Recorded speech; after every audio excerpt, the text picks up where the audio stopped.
everyone, it's Nina. Thanks for joining me today for a new video. Today's video is part of Simon Says Stamp's Stamptember celebration.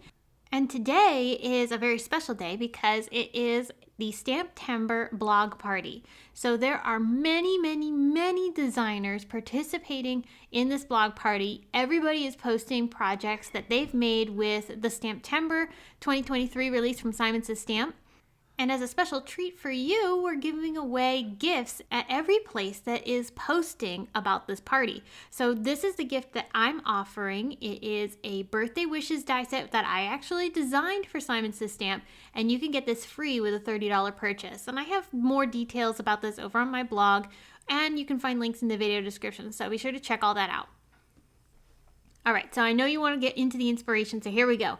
I'm going to be making this Thanksgiving card, and you could swap out the sentiment for something more like grateful or thankful, things like that.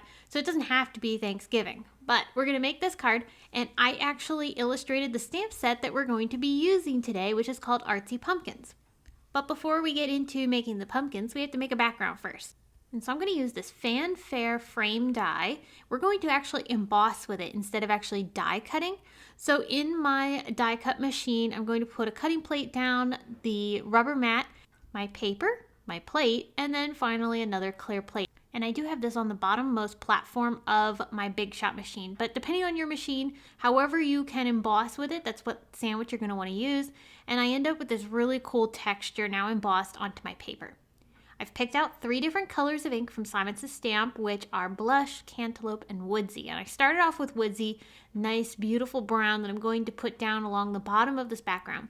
Now, you're probably thinking, why didn't you just ink blend onto white cardstock?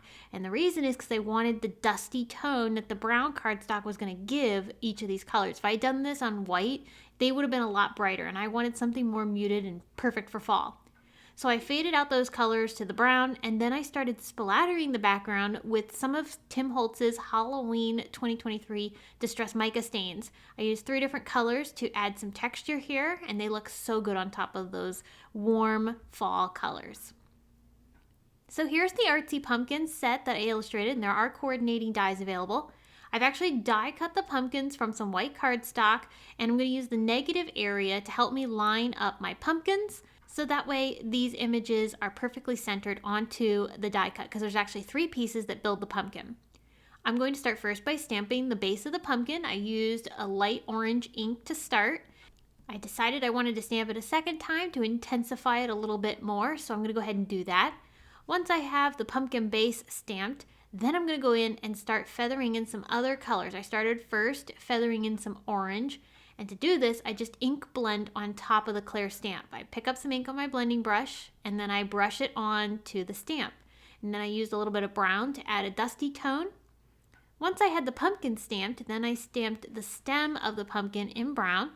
And then finally we'll stamp the leaf. I actually stamped this in 2 different colors. First with a lighter green, and then using that same ink blending technique on top of the stamp, I added a little bit of a darker green.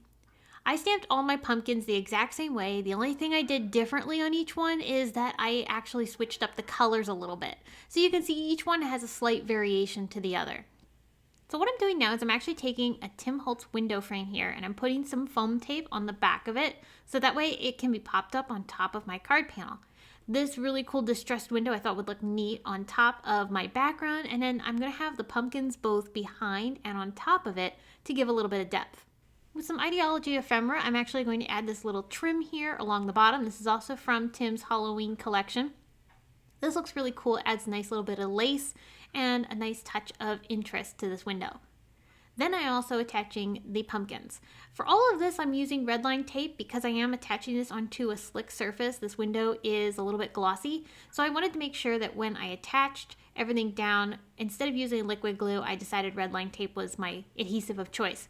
And then I did add this last pumpkin down with a little bit of foam tape because I wanted some dimension for this last piece.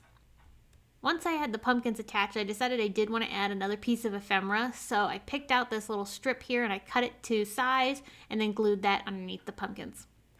On some black cardstock, I'm going to stamp a couple of greetings because I wasn't sure which greeting I wanted to use yet at this point. And so I'm going to stamp these with embossing ink from Simon Says Stamp, and I did prep the surface with a Simon Says Stamp powder tool prior to stamping. Once I have that stamped down, I'm going to use some cream embossing powder from Simon Says Stamp to sprinkle on top, and then I'll use my heat tool to set it.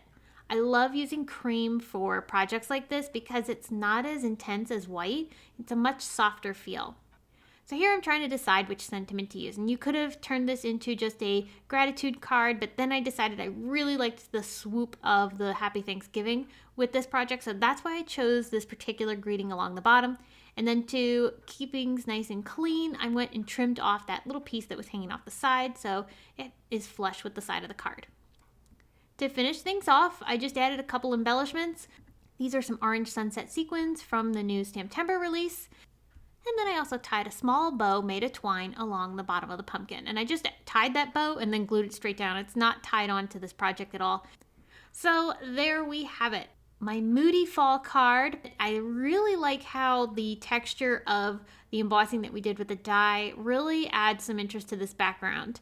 And it went so well with the colors of this card and then the pumpkins on top. Everything about this card just speaks fall. Okay, so don't forget, this is part of Simon Says Stamp's Stamptember blog party. So if you would like to see even more inspiration using this release, you're going to want to go stop at all the different blogs. If you're interested in any of the products that I used today, I do have them linked below in the video description as well as on my blog. So if you're interested in anything, you can find it all there. I really appreciate that you watched this video. I thank you so much for doing so. And if you haven't subscribed already, I'd love to have you be a subscriber. And for those of you that have already subscribed, thank you, thank you, thank you. I appreciate you guys so much. Until I see you again, I hope you have a wonderful day and thank you so much for watching.